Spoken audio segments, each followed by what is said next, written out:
अपना इंट्रोडक्शन देना चाहूँगा। मैं अगर अपने प्रोफेशन की बात करूँ तो मैं बाय प्रोफेशन इलेक्ट्रॉनिक्स इंजीनियर हूँ और मैंने पिछले साल 2015 में मैंने बीटेक पास आउट किया और उसके साथ साथ इस शानदार कंसेप्ट को मुझे जानने का मौका मिला जिसके माध्यम से आज मैं बहुत सारे लोगों की लाइफ को टच कर पा रहा हूँ। बेसिकली ये वीडियो मैं उन लोगों के लिए डिजाइन कर रहा हूँ जिन लोगों को उनके अप्लायंस या उनके जो मेंटर हैं उनको ज्वाइन करा देते हैं लेकिन उनको आगे नहीं बता पाते इसके बारे में या उनको गाइड नहीं कर पाते। ठीक है, हम बात करेंगे वेस्टिज के मार्केटिंग प्लान के बारे में जो जिसकी वजह से आज लाखों लोगों की लाइफ के अंदर चेंज आ रहा है। आज हर महीने हजारों लोग लाखों रुपए पर महीना कमाते हैं जिनकी लाइफ के अंदर पिछले 3 साल 4 साल पहले कुछ ऐसा इंपॉर्टेंट नहीं था, लेकिन आज की बात करें तो आज लाखों रुपए के वो हर महीने के मालिक है। ठीक है, चलिए बात करते हैं किस कंसेप्ट पे हम लोग काम कर रहे हैं, किस तरीके से ये कंसेप्ट काम करता है। इसको समझने के लिए थोड़ा सा हमें इसके बैकग्राउंड पे जाने की जरूरत पड़ेगी कि रियलिटी में डायरेक्ट सेलिंग या नेटवर्क मार्केटिंग बिजनेस है क्या। ठीक है, आप कुछ काम करते हैं, मैं कुछ काम करता हूँ। जैसे मैंने बताया मैं बीटेक हूँ। ठीक है, मैं एक नोएडा के अंदर इलेक्ट्रॉनिक्स कंपनी में काम कर रहा हूँ, लेकिन उसके बावजूद मैं क्यों आप लोगों के साथ में शेयर कर रहा हूँ। ये प्लेटफॉर्म ऐसा यूनिक प्लेटफॉर्म है कि जिसके माध्यम से एक डॉक्टर, एक इंजीनियर, एक MBA, एक MCOM, एक CA सबके लिए एक कॉमन प्लेटफॉर्म है क्योंकि हम सभी कुछ ना कुछ काम कर रहे हैं और उस काम को करने का रीजन है हमारे पास में कि हम सुबह 9 से 5, 7, 8 तक की जॉब हम जो करते हैं वो एक रीजन है क्योंकि हमें कमाने होते हैं उसके थ्रू पैसे। ठीक है, आप कुछ काम करते हैं, मैं कुछ और काम करता हूँ, लेकिन सबका एक कॉमन फैक्टर है कि हमें उस पैसे से कुछ ना कुछ ऐसी चीजें खरीदनी है जिसकी वजह से हमारा घर परिवार चलता है। ठीक है, वो बेसिक नीड्स जो हमें कहीं ना कहीं से पूरी करनी है और अलग अलग काम करके हम पैसा कमाते हैं रात दिन मेहनत करके, लेकिन चाहे एक दिन का लाख रुपए कमाने वाला हो, चाहे एक महीने का 10,000 कमाने वाला हो, लेकिन कुछ ऐसी चीजें जैसे कि आपके तेल, चाय, साबुन, टूथपेस्ट वो कहीं ना कहीं से आपको यूज करने ही पड़ेंगे क्योंकि आप कितना रुपया कमाते हो लेकिन उस पैसे को आप नहीं खा सकते।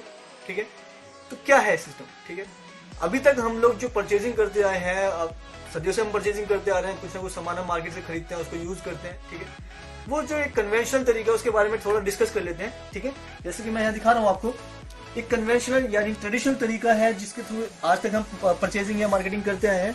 इसमें एक होती है हमारी एक मैन्युफैक्चरिंग कंपनी। ठीक है, जो सभी सामान को, प्रोडक्ट्स को बनाने वाली कंपनी मान लेते हैं हम। ठीक है, उसके बाद में होते हैं हमारे C&F एजेंट्स, फिर आते हैं हमारे डिस्ट्रीब्यूटर्स, फिर होलसेलर्स, फिर रिटेलर्स, फिर आता है एक कंज्यूमर या कस्टमर जो सामान को यूज करता है। ठीक है, ये कंपनी जितने का सामान बनाती है ये यहाँ तक पहुंचते कुछ ना कुछ उसके अंदर इंक्रीमेंट होता चला जाता है प्राइस का। फॉर एग्जाम्पल, कोई प्रोडक्ट अगर 40 रुपीज का बनता है तो आपको क्या लगता है कि जब ये इस चैनल के माध्यम से यहाँ से यहाँ तक ये सामान पहुंचता है तो ये कितने रुपए का पहुंचता होगा।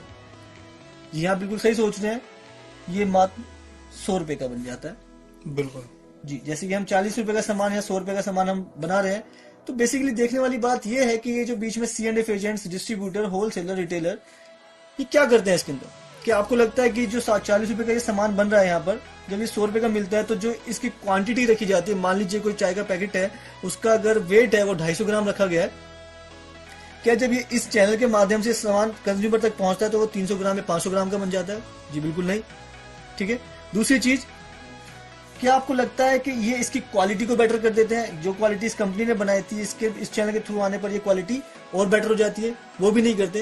ये बेसिकली करते क्या है फिर, ये 2 काम करते हैं। ये काम करते हैं, एक तो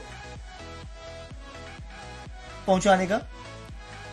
ठीक है, सबसे पहला काम, यानी ये क्या करते हैं, कंपनी से सामान को लेते हैं, उसके बाद में C&F एजेंट्स डिस्ट्रीब्यूटर तक पहुंचाते हैं और ये डिस्ट्रीब्यूटर होलसेलर, और होलसेलर से रिटेलर यानी कि आपके मोहल्ले की, गली मोहल्ले की जो दुकानें हैं उन तक ये सामान पहुंचता है। फिर ये पहुंचता है आपके इन दुकानों के माध्यम से आपके पास तक। ठीक है, दूसरा काम यहाँ पर होता क्या है, यहाँ पर एडवर्टीजमेंट, जिसके लिए सबसे मोटा पैसा जाता है इस एडवर्टीजमेंट में। जैसे जब भी आप टीवी देखते होंगे, कोई शो देखते होंगे, तो उसमें मैक्सिमम टाइम 10 मिनट का अगर आपका शो आता है तो उसमें 5 से 7 मिनट आपका एडवर्टीजमेंट भी आता है।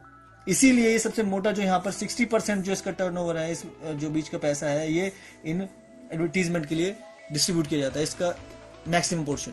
ठीक है, अब मैंने सोचा कि क्यों ना अगर मैं इसको हटा दूं, यानी कि इस कस्टमर को मैं हटा दूं, ठीक है, क्या अब ये सारा काम चल जाएगा? नहीं। रीजन, अगर कंपनी कितने लाख रुपए का, करोड़ रुपए, अरबों रुपए का सामान बना लेगी, अगर वो उसको कंज्यूमर यूज करने वाला ही नहीं है तो ये सामान का होगा क्या। ठीक है, फिर मैंने सोचा अगर मैं इस कंपनी को हटा देता हूं, क्या अब इन सब का काम चल जाएगा? नहीं। कंपनी बनाएगी ही नहीं तो ये सब लोग क्या करेंगे और ये कस्टमर खाएगा क्या, यानी दोनों ही सूरतों में काम नहीं चलेगा। लेकिन मैंने सोचा अगर मैं इन बीच के लोगों को हटा देता हूँ, ये जो एजेंट्स हैं इनको अगर मैं बीच में से हटाता हूँ और मैं कहता हूँ कि कंपनी और कंज्यूमर डायरेक्ट आपस में हाथ मिला ले, तो अब काम चल सकता है। हाँ जी बिल्कुल, जी बिल्कुल चल सकता है। हमने क्या किया, हमने इस कस्टमर को इस डायरेक्ट कंपनी से मिला दिया। क्यों? क्योंकि कंपनी बना रही है और कंज्यूमर यूज कर रहा है। ठीक है, अगर दोनों ये चीजें बीच में से हट जाती है तो कंज्यूमर और जो कंपनी है अगर वो दोनों आपस में मिल जाती है, तो ये जो बीच का 60% जो अमाउंट है या जो बिजनेस है जो डिस्ट्रीब्यूट होता है इन कुछ बाजार के पूंजीपतियों के बीच में, ठीक है, ये पैसा जो पहले इन 4-5 लोगों के बीच में थम जाता था, रुक जाता था, अब यही पैसा जो 60% पैसा है, कंपनी कहती है ये कस्टमर को, ये जो बिजनेस होता है रियलिटी में इन कंज्यूमर्स की वजह से होता है, तो कंपनी कहती है कि ये जो पैसा है मैं इन बीच के लोगों में ना डिस्ट्रीब्यूट करके मैं उन कंज्यूमर्स में डिस्ट्रीब्यूट कर दूंगी जिन लोगों की वजह से मेरा रियलिटी में बिजनेस होता है। जी ठीक है, इसी कंसेप्ट को कहते हैं हम डायरेक्ट सेलिंग। और दोस्तों मैं ये सोचता हूँ कि इस कंसेप्ट का नाम डायरेक्ट सेलिंग ना होकर डायरेक्ट कंज्यूमिंग होना चाहिए था, क्योंकि यहाँ पर कभी भी हम लोग कोई सामान बेचते नहीं है, सिर्फ हमें एक दुकान जो किसी और दुकान से हम सामान यूज कर रहे थे, कोई मोहल्ले पड़ोस की दुकान, रामलाल श्यामलाल, कोई भी उसकी दुकान का नाम हो सकता है, और किसी का नाम अगर ये हो तो प्लीज वो अपने लिए अन्यथा इस तरीके से ना ले। सिंपल ये एक एग्जांपल था मेरा। ठीक है, तो जैसे कि ये कंसेप्ट एक डायरेक्ट सेलिंग या डायरेक्ट कंज्यूमिंग के नाम से हम कह सकते हैं, क्योंकि आप अगर डायरेक्ट कंपनी से सामान लेकर यूज करते हो तो इसको हम डायरेक्ट सेलिंग या डायरेक्ट कंज्यूमिंग भी कह सकते हैं। ठीक है जी, अब बात करते हैं कि ये जो काम है इसी काम को कर रही है वेस्टीज, यानी वेस्टीज ने क्या किया है, इन सारे बीच के लोगों को हटाकर कंपनी ने डायरेक्ट कंज्यूमर के साथ में हाथ मिला लिया है। कंपनी कहती है कि यहाँ पर ये लोग 2 काम कर रहे थे, जैसे कि मैंने दिखाया। सबसे पहला काम क्या कर रहे हैं, ये पहुंचाने वाला, फर्स्ट काम पहुंचाने वाला काम कंपनी कहती है कि ये मैं कर लूंगी, यानी कि जो दुकान पे सामान आप लेने जाते थे वो दुकानें आपके आसपास तक, आपके जिले, आपके शहर तक मैं ये खोल लूंगी। सिंपल, ये हो सकता है ये जो रिटेलर की दुकान है जिससे अभी तक आप सामान यूज करते आए हैं, हो सकता है ये आपके घर के बिल्कुल पास में हो, ठीक है, या फिर आपके घर से 10 कदम की दूरी पे हो। ठीक है जी, लेकिन हो सकता है वेस्टीज का जो फ्रेंचाइजी है, वेस्टीज का जो ब्रांच ऑफिस है, वेस्टीज का जो डीसीसी पॉइंट है, जो इसका स्टोर है, हो सकता है वो आपके घर से 500 मीटर, 1 किलोमीटर, 2 किलोमीटर दूर हो, लेकिन वहां से लेने का फायदा क्या होगा। ठीक है, जैसे मैंने बता चुका हूं कि कंपनी कहती है यहाँ पे ये लोग 2 काम कर रहे थे। पहला पहुंचाने वाला, कंपनी ने ये काम अपने ऊपर उठा लिया है, और दूसरा काम करते थे ये एडवर्टीजमेंट का। कंपनी कहती है कि ये जो काम पहले हम अमिताभ बच्चन और ऐश्वर्या राय और शाहरुख खान से कराते थे, अगर ये काम कंज्यूमर करने लग जाता है, यानी वो सामान को यूज करने के बाद ये सामान की अगर एडवर्टीजमेंट खुद करता है कि हाँ मैंने ये सामान यूज किया है और आप भी यूज करेंगे तो आपको भी बेनिफिट होगा। कहने वाली बात है, अगर सिर्फ लक्स की वजह से आज ऐश्वर्या राय जी इतनी खूबसूरत होती, ऐश्वर्या राय जी कहते हैं कि उनकी खूबसूरती का राज जो है वो है लक्स, अगर सिर्फ उनकी खूबसूरती का राज अगर लक्स होता तो सर गारंटीड है कि जितने भी साउथ अफ्रीका या जो हफ्शों के जो देश हैं वो उस लक्स का काढ़ा बना बना के पी जाते और सभी के सभी वो गोरे हो जाते हैं। जी, ठीक है, एडवर्टीजमेंट क्या है, एडवर्टीजमेंट सिर्फ और सिर्फ एक आम आदमी तक अपने प्रोडक्ट को पहुंचाने का एक तरीका है जिसके माध्यम से लोग उसके बारे में जान पाए। अगर यही काम एक आम आदमी करने लग जाता तो जो पैसा इन एडवर्टीजमेंट के माध्यम से बड़े बड़े स्टार्स के बीच में बढ़ता था, कंपनी कहती है कि ये 60% जो है हम अपने उन लोगों में, अपने उन डिस्ट्रीब्यूटर्स में डिस्ट्रीब्यूट कर देंगे जिनकी वजह से हम लोग रियलिटी में इतना बिजनेस करते हैं।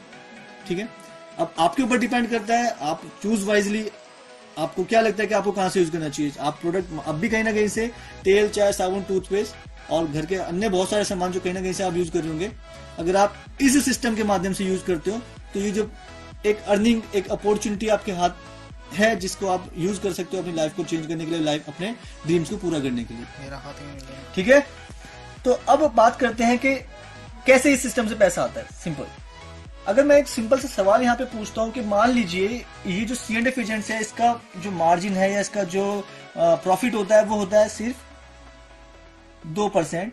ठीक है, ये आंकड़े थोड़े ऊपर नीचे भी हो सकते हैं। ठीक, डिस्ट्रीब्यूटर का 3%, होलसेलर का 4%, एंड ये जो रिटेलर है यानी जो दुकानदार है इसका जो मार्जिन होता है वो 10 से 20% प्रॉफिट। ठीक है, अब एक सवाल है मेरा कि आपको क्या लगता है कि इनमें से सबसे ज्यादा पैसा कौन कमाता होगा। इसमें रिटेलर सबसे ज्यादा सिंपल जहां पे आपको दिख रहा होगा 10 से 20% कमाने वाला यहाँ पे रिटेलर है, यानी ये सबसे ज्यादा पैसा कमाता होगा। हाँ जी। ठीक है, लेकिन अब सिचुएशन थोड़ी सी रिवर्स करते हैं। क्या आपने देखा है कभी रिटेलर के बच्चे बड़ी बड़ी मर्सिडीज, जैगुआर, ऑडी, BMW ऐसी ऐसी गाड़ियों में घूमते हैं? नहीं। ठीक है, ऐसा नहीं है।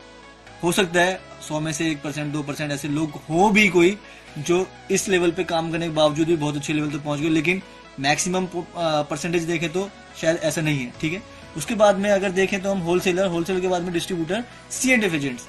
यहाँ पे अगर हम देखें तो सबसे ज्यादा जो अमीर होता है वो होता है इनमें से C&F एजेंट्स। रीजन क्या है? C&F एजेंट का मतलब क्या? कैरी एंड फॉरवर्ड, यानी कंपनी से सामान लेना और उसको आगे फॉरवर्ड कर देना। तो ये जो C&F एजेंट्स है ये हमेशा इन सब में से जो परसेंटेज का मार्जिन आप देखोगे तो यहाँ पे सिर्फ 2% हमने दिखाया है, लेकिन इनकम की बात करें तो इनके पास इन सबसे ज्यादा पैसा होता है। इस रिटेलर, होलसेलर, डिस्ट्रीब्यूटर के पास से सबसे ज्यादा पैसा होता है। रीजन क्या है यहाँ पर? एक रीजन जो मैं आपको समझाने जा रहा हूं, ये बहुत इंपॉर्टेंट है, इस पर जरूर ध्यान दीजिएगा। ये जो C&F एजेंट है इसके पास में एक मोनोपोली है। मोनोपोली बेसिकली क्या है कि एक ऐसी चीज होना जो आपके पास में और किसी के पास में नहीं है। सिंपल, ठीक है, इसको इस तरह समझते हैं। C&F एजेंट्स के पास में ही सबसे ज्यादा पैसा क्यों है? क्योंकि इसके पास में एक मान लीजिए C&F एजेंट जो है ये एक रीजन वाइज, ठीक है, जैसे कि नॉर्थ साउथ रीजन, इस तरह से मान लेते हैं कि एक रीजन है पूरा, उसके अंदर सिर्फ एक ही C&F एजेंट होगा। ठीक है, अब जितना भी एक अगर C&F एजेंट है तो उस रीजन के अंदर जितने भी डिस्ट्रीब्यूटर होंगे वो सब किसके पास जाएंगे? इस C&F एजेंट के पास में। थोड़ी सी इस फिगर को हम क्लियर बना लेते हैं दूसरे पेज पे। Manufacturing company, C&F agents, then distributors, then wholesaler, retailer and consumer. ठीक जी। इस 2%, 3%, 4% और 10 से 20%, लेकिन इनकम की बात करें तो सबसे ज्यादा इनकम ये 2% लेने के बावजूद भी सबसे ज्यादा इनकम कमाता है। रीजन क्या है? जो C&F एजेंट है, जैसे मैंने बात की, इसका एक रीजन के अंदर अगर एक ही C&F एजेंट होगा तो जितने भी उस रीजन के डिस्ट्रीब्यूटर होंगे वो सब कहां जाएंगे? इसी के पास, C&F एजेंट्स के पास में, क्योंकि इनके पास ऑप्शन कोई और है ही नहीं। अगर किसी कंपनी का एक ही C&F एजेंट है और इन डिस्ट्रीब्यूटर को सामान उस कंपनी का चाहिए तो इनको इस C&F एजेंट के पास में बार बार जाना पड़ेगा, चाहे ये बंद भी मिलती है तब भी, चाहे कुछ भी रीजन होते हैं तब भी इनको इसके पास में जाना ही पड़ेगा जी। यानी कि ये जो C&F एजेंट है इसका जो नेटवर्क है, ठीक है, सिंपल सी बात, इसका जो नेटवर्क है इनका सबसे ज्यादा स्ट्रॉन्ग नेटवर्क इसका है यहाँ पर C&F एजेंट का है। क्योंकि ये जो डिस्ट्रीब्यूटर है, ये जितने भी डिस्ट्रीब्यूटर होंगे इस C&F एजेंट के अलावा और कहीं जा ही नहीं सकते। तो इसका मतलब इसके जो ग्राहक हैं ये वफादार ग्राहक हैं जो इससे सामान इसके अलावा कहीं और से नहीं ले सकते। तो डिस्ट्रीब्यूटर अगर आएंगे तो इसके पास आएंगे तो इसका जो नेटवर्क है वो बहुत स्ट्रॉन्ग है, एक पक्का, एक मजबूत नेटवर्क है, जिसकी वजह से ये हमेशा प्रॉफिट में रहेगा, ये हमेशा सबसे ज्यादा पैसा कमाएगा ही कमाएगा। उसके बाद में अगर बात करते हैं तो डिस्ट्रीब्यूटर, उस रीजन के अंदर हो सकता है 10 डिस्ट्रीब्यूटर्स होंगे, ठीक है। तो होलसेलर्स के पास में क्या है, जो ऑप्शन है वो ज्यादा है। यानी अगर होलसेलर का एक डिस्ट्रीब्यूटर के साथ में पंगा चलता है तो कोई दिक्कत नहीं है, वो दूसरे डिस्ट्रीब्यूटर के पास में जा सकता है, तीसरे के पास में जा सकता है, चौथे के पास में।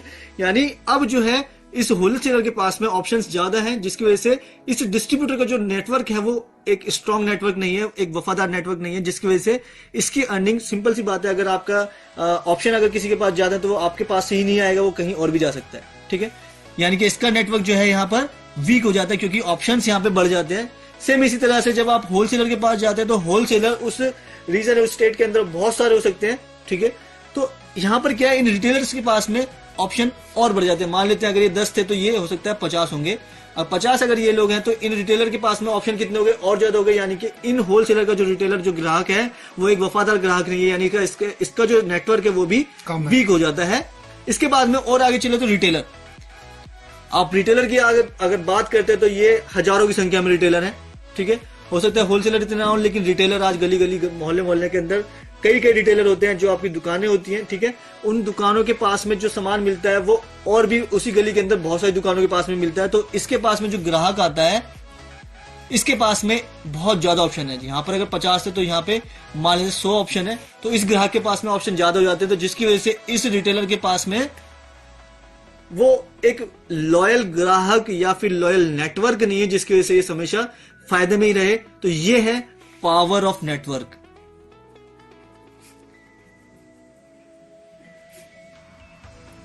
This is the power of network. यानी कि अगर आपके पास में नेटवर्क स्ट्रांग है तो आप हमेशा कहीं भी आप जाएंगे तो आपके पावर, अगर नेटवर्क की स्ट्रांग है तो आप हमेशा कामयाब होंगे, आप सक्सेसफुल होंगे।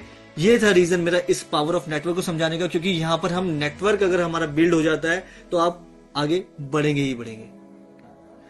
जी दोस्तों, हमने अभी बात की नेटवर्क की कि पावर ऑफ नेटवर्क क्या है।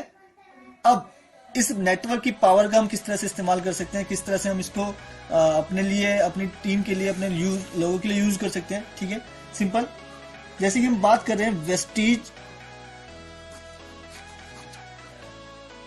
वेस्टीज आज एक इंडिया के अंदर ही नहीं, पूरे एशिया के अंदर एक बेंचमार्क बन चुका है, जो जिसका एक मिशन है कि लोगों को अपनी मर्जी की जिंदगी देना। ठीक है, ताकि लोग अपनी शर्तों पे जी सके।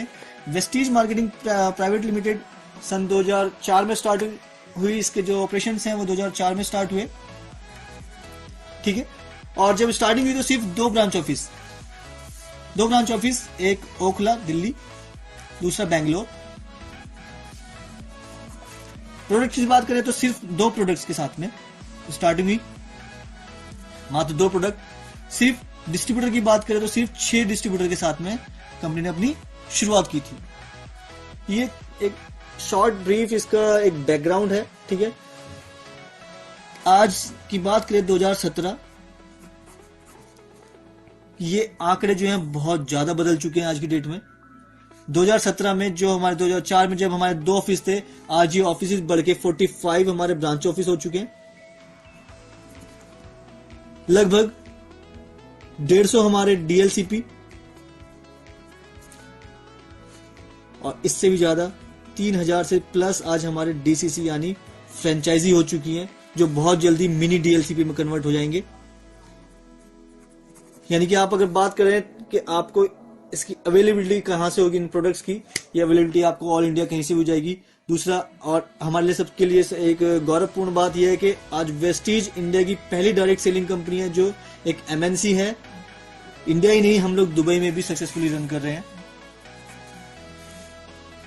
तो ये था एक छोटा सा बैकग्राउंड कंपनी का, एक कॉर्पोरेट प्रोफाइल। ठीक है, आगे बात करते हैं कि ये इसका जो मार्केटिंग प्लान है वो आखिर ऐसा क्या है उसके अंदर, जिसकी वजह से आज लाखों लोगों की लाइफ के अंदर चेंज आ रहा है। ठीक है, बात करते हैं। सबसे पहला, जब भी हम बात करते हैं बिजनेस की बात शुरू करते हैं, सबसे पहले दिमाग में एक थॉट आता है कि यार इन्वेस्टमेंट कितनी होगी। ठीक है, बिजनेस मतलब इन्वेस्टमेंट, और इन्वेस्टमेंट जहां होगी वहां पे लोगों को लॉस हो जाता है, तो जिसकी वजह से लोग कभी भी बिजनेस करने की नहीं सोचते हैं। ठीक है, लेकिन वेस्टीज के अंदर इस तरह का कुछ भी नहीं है।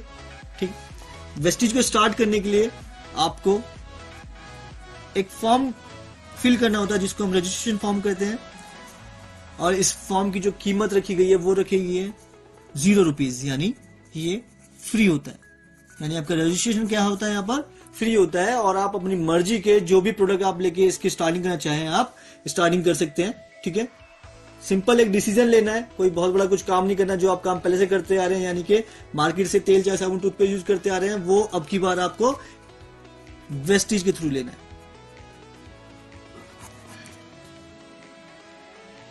ज्वाइनिंग स्कीम भी है। अगर आप लगभग 3000 रुपए का सामान लेते हो तो आपको लगभग 300 से 400 रुपए का प्रोडक्ट एज ए गिफ्ट भी रिटर्न हो जाता है। तो यानी स्टार्टिंग करने के लिए, अपनी लाइफ को चेंज करने के लिए कोई बहुत बड़ी इन्वेस्टमेंट नहीं है। हर महीने 5 से 10,000 रुपए का हम अपने घर के लिए सामान लेके आते हैं, तो क्यों ना एक बार हम वेस्टी से ट्राई करने के लिए इस सामान को लेते हैं और अपनी लाइफ को चेंज करने के लिए एक अपॉर्चुनिटी ग्रैब कर लेते हैं।